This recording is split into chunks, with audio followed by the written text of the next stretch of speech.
오늘 밤 방송될 무명전설 9회는 참가자들의 미래를 결정짓는 중요한 전환점입니다.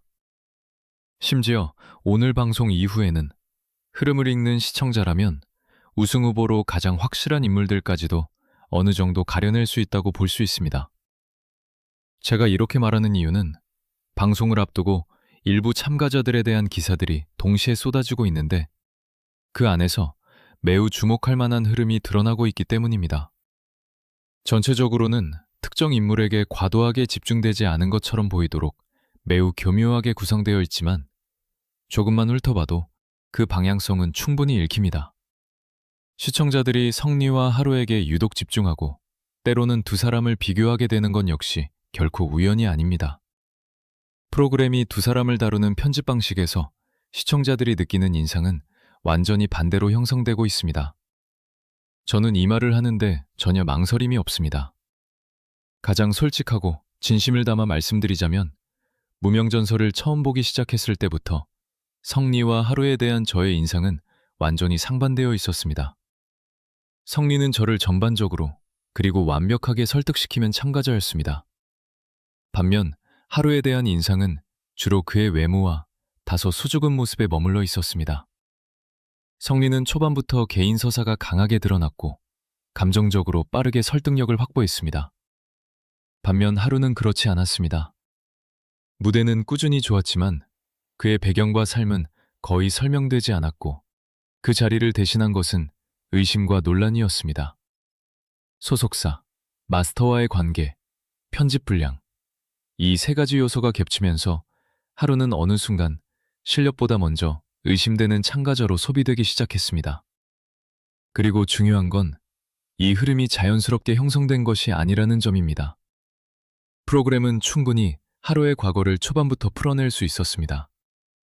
오히려 그렇게 했다면 지금과 같은 의심은 애초에 크게 형성되지 않았을 가능성이 높습니다. 그런데도 무명전설은 그렇게 하지 않았습니다. 이 선택은 단순한 누락이 아니라 의도된 지연으로 보는 것이 더 합리적입니다. 즉, 하루의 서사를 일부러 뒤로 밀어두고 먼저 의심이라는 감정을 쌓이게 만든 뒤 가장 효과적인 타이밍에 그것을 뒤집는 구조입니다. 시청자 입장에서 생각해보면 이해가 더 쉬워집니다. 아무 정보가 없는 상태에서 점수를 잘 받고 화면에 자주 등장하는 참가자가 있다면 자연스럽게 의문이 생깁니다. 그런데 그 의문이 일정 시간 동안 해소되지 않고 유지된다면 그것은 단순한 궁금증이 아니라 확신에 가까운 의심으로 변하게 됩니다. 그리고 바로 그 순간 프로그램은 하루의 이야기를 꺼냅니다. 어머니의 죽음, 어린 시절의 결핍, 혼자 버텨온 시간들. 이 서사는 단순한 정보가 아니라 감정을 강하게 흔드는 요소들입니다. 여기서 핵심은 타이밍입니다. 이미 의심이 쌓인 상태에서 이 이야기가 등장하기 때문에 시청자들은 단순한 공감이 아니라 감정의 전환을 경험하게 됩니다. 내가 괜히 의심했던 것 아닐까? 너무 쉽게 판단했던 건 아닐까? 이 감정은 굉장히 중요합니다. 왜냐하면 이 지점에서 사람은 단순한 공감을 넘어 일정 수준의 죄책감까지 느끼게 되기 때문입니다.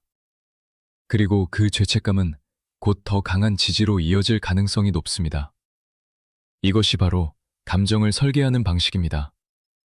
처음부터 호감을 주는 것보다 한번 부정적인 감정을 거치게 한 뒤 그것을 뒤집는 것이 훨씬 강한 효과를 만들어냅니다.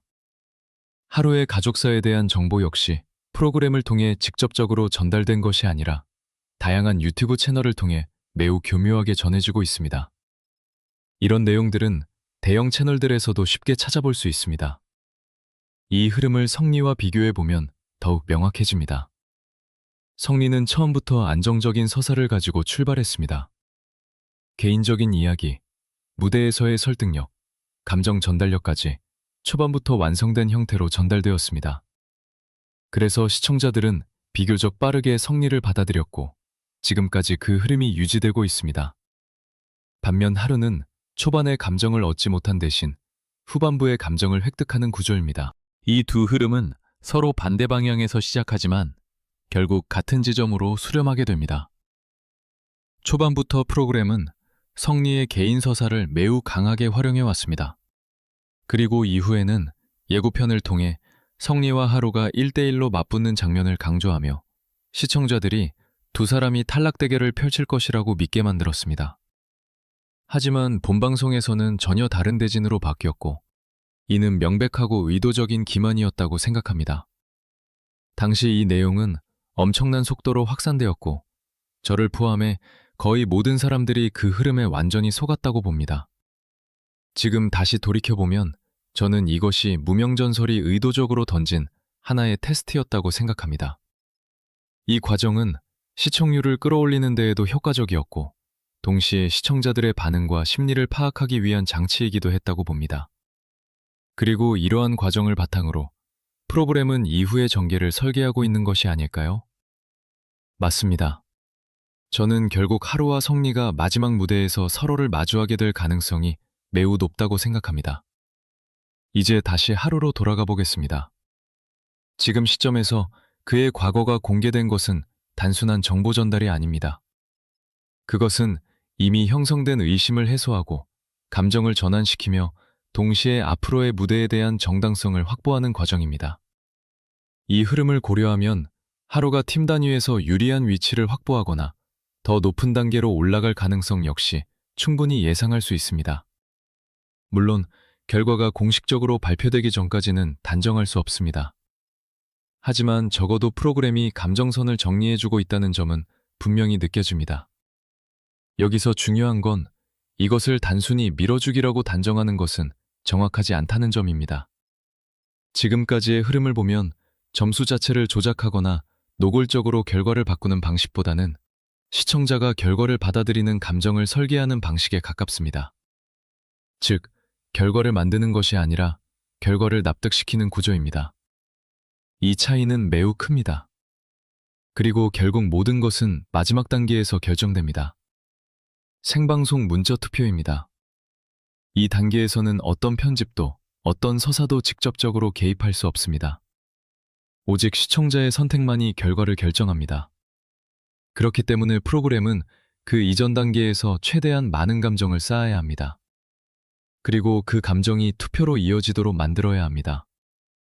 하루의 이야기가 지금 공개된 이유 역시 이 흐름 안에서 이해할 수 있습니다.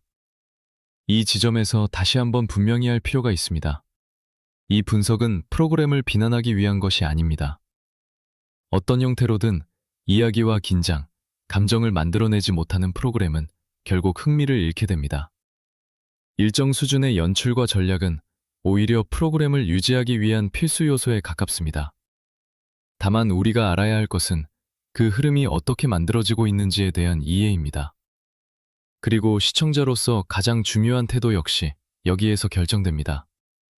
우리는 참가자의 개인적인 서사에 공감할 수는 있지만 그것이 평가의 기준이 되어서는 안 됩니다.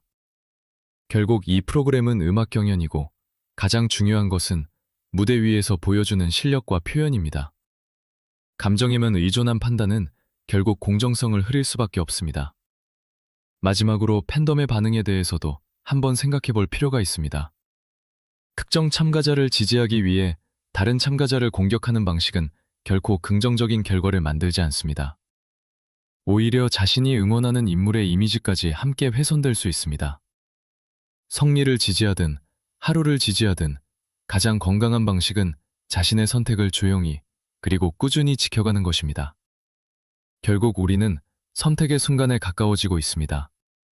수많은 이야기와 감정, 논란을 지나 마지막에는 단 하나의 결과만이 남게 됩니다.